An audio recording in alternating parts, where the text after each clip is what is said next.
So what kind of damage do tapeworms cause that make them such a threat?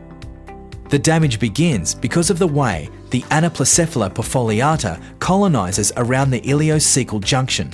As this image shows, the large numbers of parasites concentrated in a single area and the fact that they attach into the mucosa with strong hooks creates a tremendous amount of irritation and inflammation at this important junction of the small intestine, cecum and colon.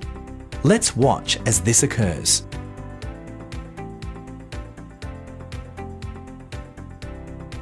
Here we see tapeworms around the ileocecal junction. The tapeworm attaches itself with hook-like structures that embed into the horse's tissue.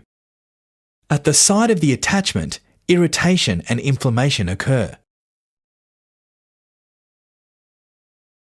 If we were to remove the tapeworm, the ulcerations and swelling they cause would be evident.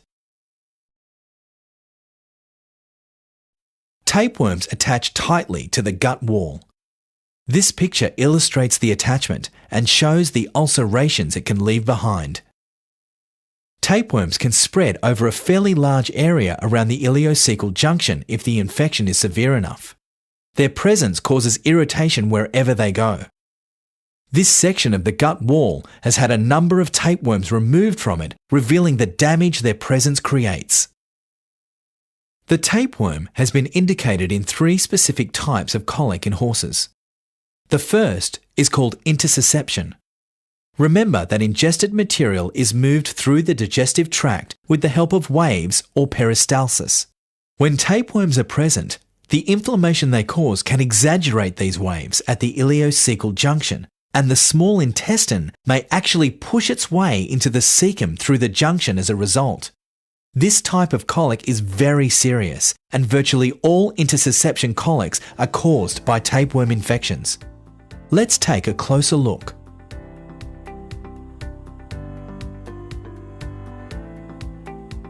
With the tapeworms removed, the inflammation and swelling beneath become evident.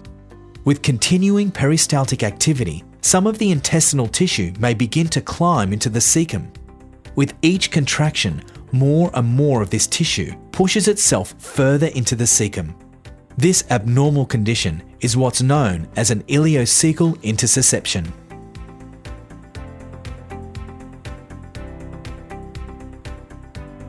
The disruption of normal peristalsis through the ileocecal junction can cause impaction colic. In ileocecal impaction colic, fecal matter in the cecum isn't expelled and therefore backs up into the small intestine. This is a long-term slow colic as additional digested materials continue to pile up. Here's how it works.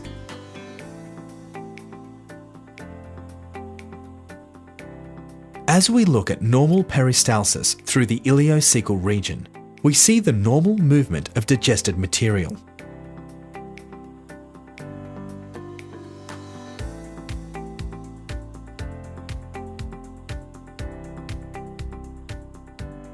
When tapeworms and their damage are present, this normal flow is disrupted, causing fecal material to back up.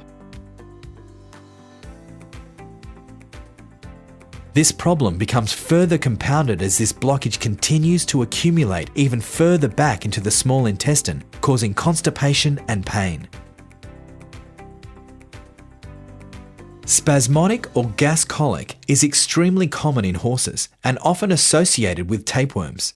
It is caused by trapped gas as a result of abnormal peristalsis. The peristaltic waves actually become erratic and the intestine seems almost to spasm. This is what it looks like.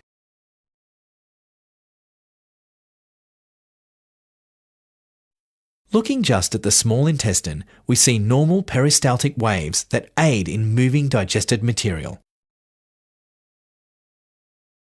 When these waves are disrupted as a result of inflammation at the ileocecal junction, their movement becomes erratic, trapping gas and causing acute, sharp pain.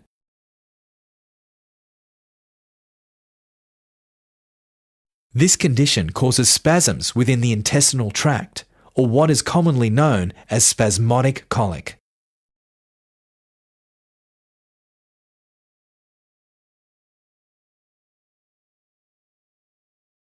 The significant prevalence of tapeworms makes this parasite a threat to the health of horses in Australia and around the world.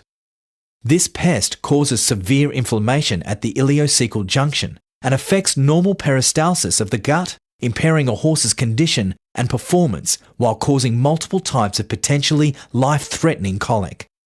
The correlation between tapeworm presence and the occurrence of these colics is strong. Tapeworms are the primary cause of all ileocecal intussusceptions. They cause approximately 81% of ileocecal impaction colics and 22% of spasmodic colics. So now that we know the incidence of tapeworm exposure and the significant damage these parasites cause, it is vitally important that owners protect their horses against tapeworms. Through trial and error and survival of the fittest, horses and parasites have learned to survive together. A natural balance was established between the horse and its parasites that existed for millions of years. Then, just a few hundred years ago, we altered this balanced host-parasite relationship and changed the conditions under which both horses and parasites lived. First of all, species were exposed to completely different weather conditions than they had known for the previous millions of years. This new environment was much more favourable to the parasite than what they had adapted to survive in before. We have tipped the scales in favour of parasite transmission. If you really want to tip the scale further, all you have to do is add overcrowded conditions. The parasites in these horses don't know that they're in a half-acre paddock in Australia. They think they're in the middle of the desert, producing as many eggs and larvae as possible, hoping to complete their life cycle. Unfortunately, our methods of management ensure success for the parasite by guaranteeing reinfestation. Because of the way we have chosen to maintain horses, we have taken parasitism, a very occasional disease that horses lived with for millions of years, and turned it into a chronic disease that threatens the lives of many horses. Having parasites on your farm is not a reflection of your ability as a horse person or manager, but what you do to prevent them is. After all, effective parasite control is one of the keys to good healthcare for all of your horses.